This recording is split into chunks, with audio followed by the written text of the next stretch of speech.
জিরার গুঁড়া পড়বে, দিয়ে দে। দে জিরার গুঁড়া দিলাম। পকোড়া হবে, কতক্ষণ খাবে। এবার অ্যারাউন্ড দিচ্ছি পরে। করো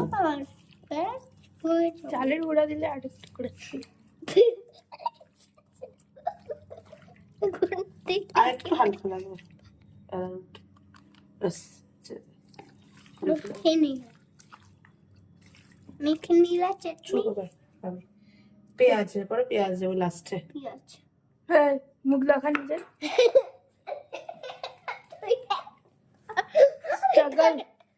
স্ট্রাগল চেয়ারের উপরে উঠে ওকে দেখতে হচ্ছে। ভালোভাবে এটা মেখে এবার আধা ঘন্টা রেখে দিলে চিকেন পকোড়া খুব ভালোভাবে হবে।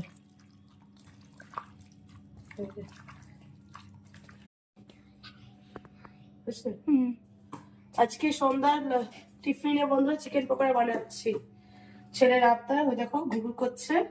এটা হচ্ছে আদা রসুন লঙ্কা আদা পেস্ট করেছি, ওটা মাখিয়ে নেবো এর মধ্যে।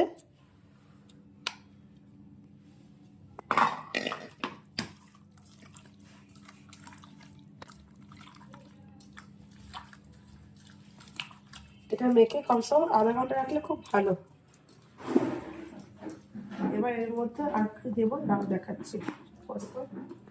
তেল দিয়েছি কড়াইতে, তেলটা গরম হলে পকোড়াগুলো এবার দেবো।